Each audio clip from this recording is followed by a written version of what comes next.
Assalamualaikum warahmatullahi wabarakatuh, Pak Rey. Waalaikumsalam warahmatullahi. Thank you for the time, Mr. Ray. I will interview you for 4 questions about my problem that I have identified at my school. Okay, for the first question, sir, it's about student motivation, motivasi siswa. Motivasi siswa di sekolah saya itu kurang pada pelajaran bahasa Inggris. Menurut pengalaman Bapak, kira-kira solusi apa yang harus saya lakukan sehingga motivasi siswa saya ini untuk belajar bahasa Inggris itu baik dan bisa bersemangat untuk atau berminat untuk belajar bahasa Inggris. Okay, let me try to answer it. You need to use another models in teaching English. Yeah, it is because the motivations. It means that you need to increase their motivations to learn English. Yeah, with many ways actually. You can use song, you can use videos, you can use applications.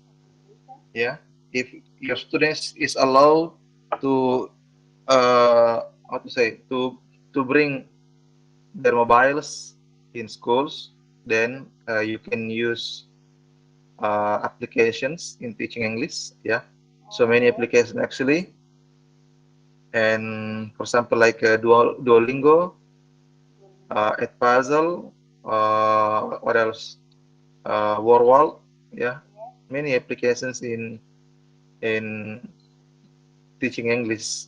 Yeah, so your students is going to be excited, and they will find it easy to learn English as well as to speak English. Yeah, as long as they can feel enjoy and that atmosphere of the classroom is how to say easy to receive.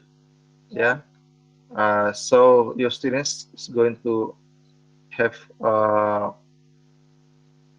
what to say easy to understand of what you will delivering your materials for them. So many ways you can use that. Games also, you can apply games in teaching English. So don't be monotone, yeah, persons, but you need to how to say you need to improve. Yeah, improvisations is needed until the class is ended. Yeah, every time, every meeting that you have with your students, then you need something new, not just as always.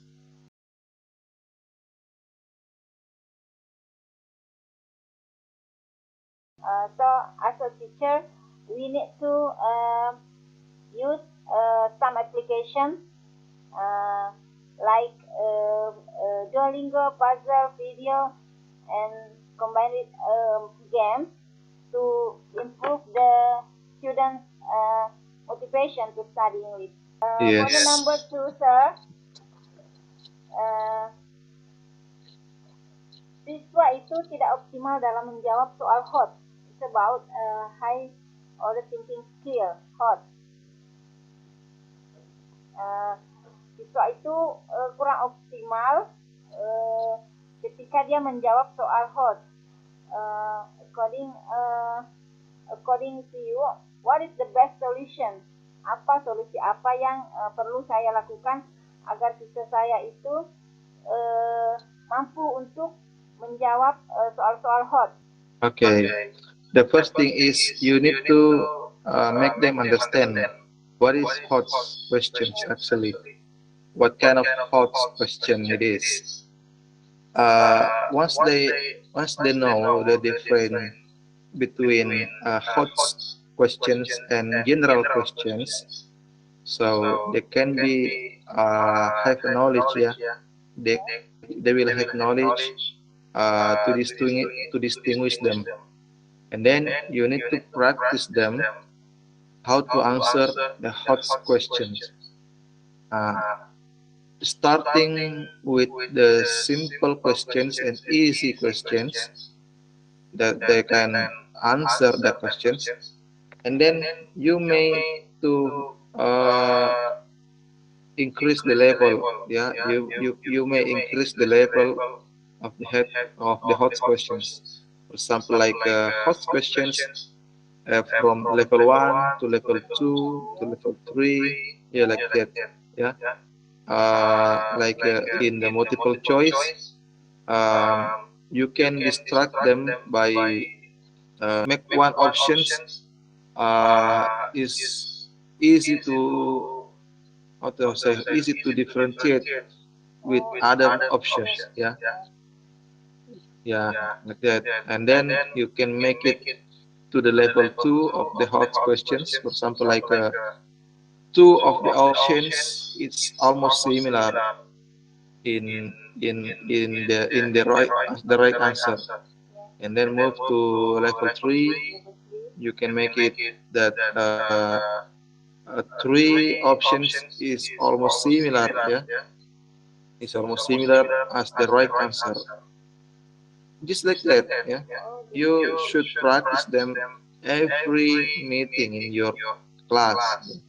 So yeah, you should make that questions, not just depend on the questions uh, that has been proposed, that has been made as the, how to say, kisi-kisi. Yeah, yeah. Because I know that in MGMP, yeah, all the teachers are gathered there, yeah, to submit their hot questions, right? And then that questions, it is compiled, and also um, it is chosen which one of of these questions that come from the all the teachers, all of the English teachers, to be taken. So uh, another than that, yeah, uh, you have to make your own questions, yeah, just for your students, because you yourself know uh, how much you can understand your level of knowledge of your students. Yeah. So I mean, because you as a teacher, ya, karena sebagai guru kita sendiri yang tahu itu seberapa jauh pemahaman mereka, ya, terhadap materi yang kita berikan. Ya, ya, it's like that. So you have to make it, ya, buat atau minta mereka untuk berlatih membuat soal yang kira-kira jawabannya agak mirip-mirip begitu, ya, sehingga mereka bisa bisa terlatih begitu mengenali soal HOTS. Itu menurut saya solusi, ya, solusi. Nah, setelah itu latihlah mereka dengan soal HOTS yang dari buku atau dari kisi-kisi atau seperti apa begitu. Itu dah soal. I get it, sir. So we must should to give practice them usually, ya. Kita harus selalu memberikan mereka latihan sampai Yes. level mereka naik dari level 1 ke 2, tingkat kesulitannya barangkali agak naik, dan terus ketiga dan seterusnya. Yes. Okay. For the next question, sir. Reading comprehension. Siswa juga itu kurang terhadap pemahamannya terhadap reading comprehension. What is the best solution that I should give to my students to make their reading comprehension increase? Okay. First thing is you should building up their their vocabulary. Yeah. Practice them to memorize. Yeah, to practice them to memorize a vocabulary, including including the synonym and antonym of that vocabulary. Yeah, for example, give them or teach them to read, yeah, one paragraph of a story or one paragraph of a text, and then you tell them to translate, yeah, to find some words that they difficult to identify. Uh, okay, after that you tell them to read, ya. Jadi you tell them to read it again.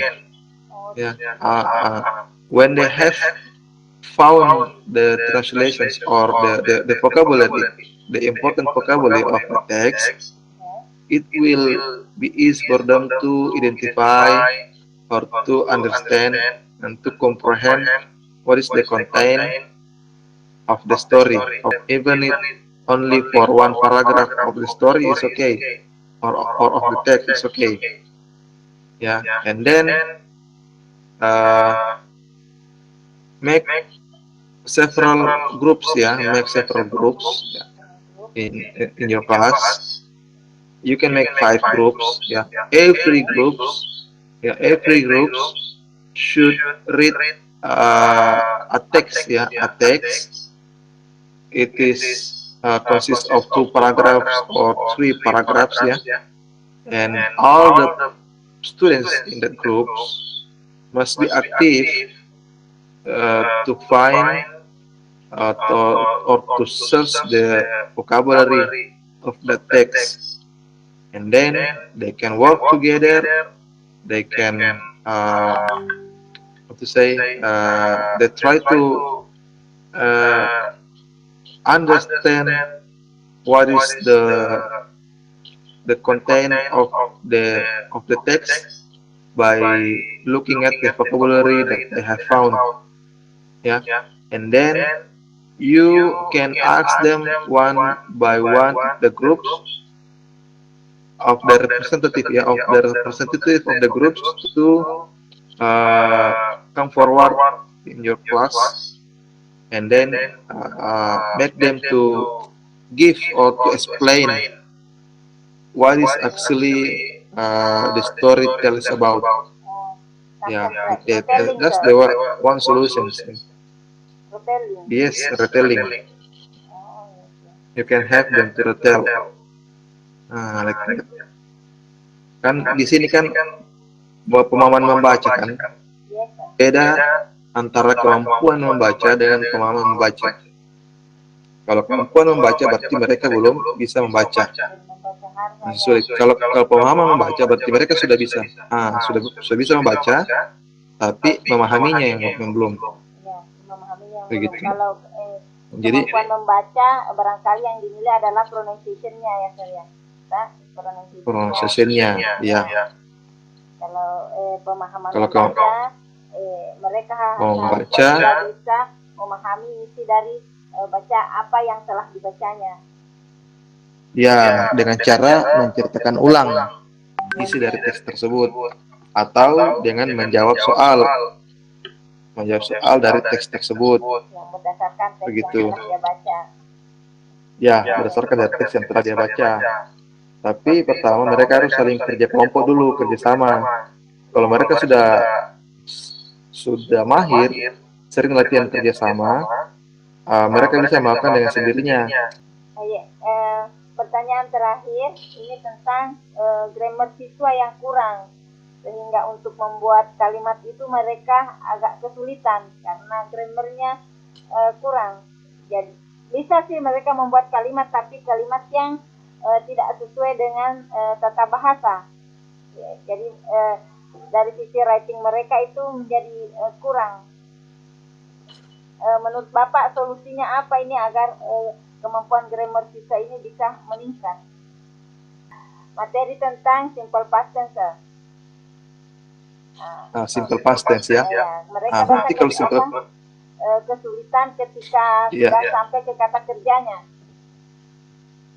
Ya, jadi kalau simple past tense berarti suruh mereka dulu buat kalimat dalam bahasa Indonesia apa yang mereka lakukan kemarin 2 hari yang lalu, minggu lalu, begitu. Minimal itu 3.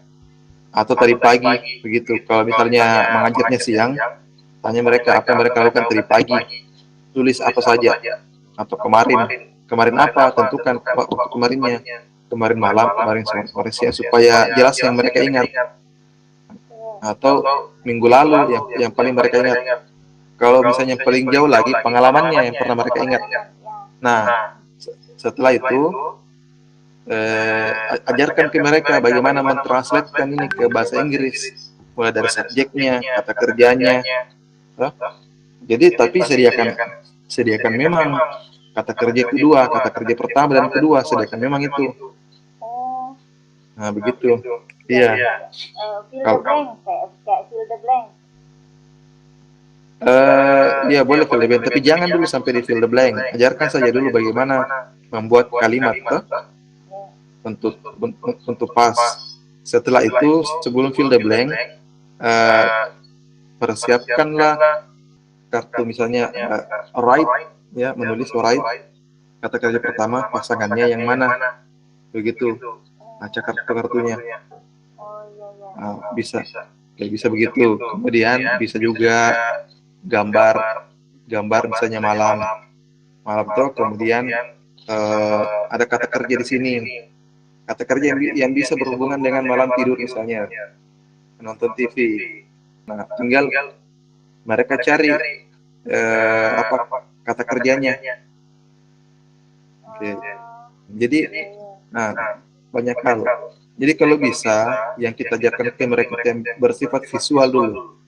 Jangan, bukannya saya mengatakan jangan, tapi pertama itu visual dulu. Karena anak-anak itu atau semua orang itu lebih tertarik dengan gambar dan visual ketimbang tulisan, karena lebih mudah kita ajarkan mereka dengan gambar ketimbang kita ajarkan mereka dengan tulisan. Oke, kalau sudah masuk di otaknya mereka atau di bawah sadarnya mereka tuh gambar-gambar kata kerja, otomatis secara tidak langsung tuh mereka akan ingat.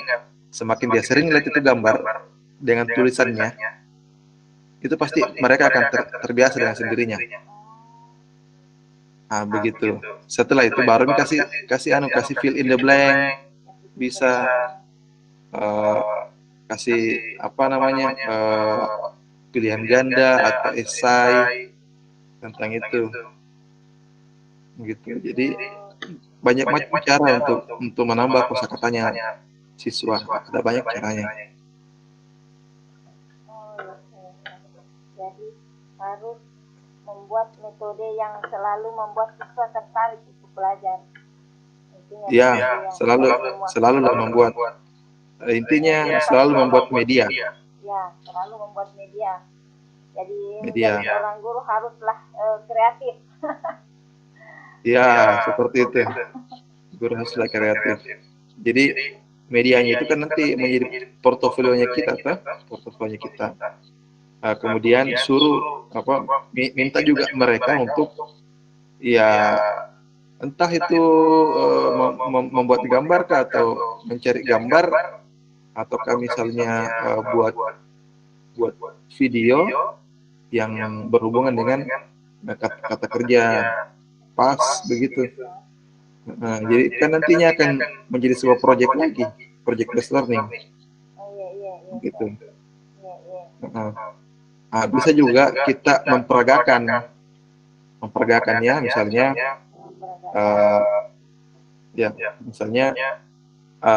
Anda berdiri dari pintu menuju ke kursi.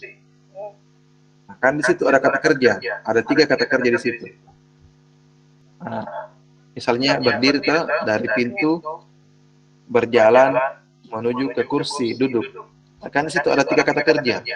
Pertama standing, walking, sama sitting down.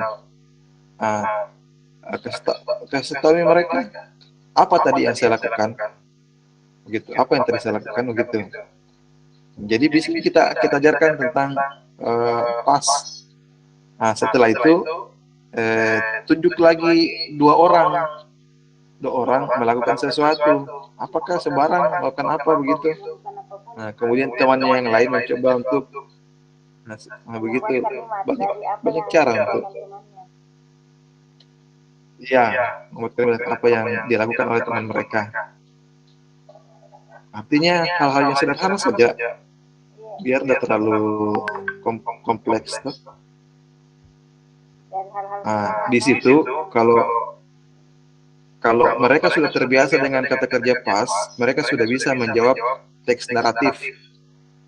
Karena teks naratif itu kan terdiri atas kata kerja lampau kan. Ya, kata kerja lampau. Kemudian untuk mengajarkan teks naratif, lebih bagus mendahulukan dulu video dulu. Kita sendiri yang tentukan teks naratif apa yang kita mau kasih, biar tidak berdasarkan buku, tidak mesti harus berdasarkan buku. Kita sendiri yang kasih teksnya. Ya, kalau bisa teksnya itu berhubungan dengan apa yang cerita di video. Silakan video misalnya video tentang biasa kan yang yang hewan-hewan kan, misalnya kancil dan begitu buaya kan begitu, atau kelinci dengan kura-kura begitu. Nah, kasih nonton dulu tuh video, kasih lihat dulu apa tadi yang terjadi di video itu, apa yang mereka lakukan, maka akan muncul beberapa kata kerja di situ. Pasti akan banyak kata kerja muncul. List semua kata kerja itu, list semua kata kerja itu, kemudian mereka mencari artinya atau menerjemahkan atau merubah kata kerja itu menjadi kata kerja kedua. Setelah itu baru berikan teks. Begitu. Oh iya. Saya mengerti. Di sini siswa intinya harus banyak latihan ya, harus banyak latihan dan menghafal kosakata. Iya. Tanpa kosakata semuanya tidak bisa jalan. Tanpa kosakata tidak ada materi yang bisa mereka pahami dengan baik. Yes, without vocabulary, it's impossible that we can speak English and we can write English. We can understand what the people talk about. Yes, vocabulary is very important. Thank you, sir, for the time. Thank you for the chance. Okay. And sehat selalu, Pak. Salam untuk keluarga. Oke, Bu. Sama-sama, Bu. Iya.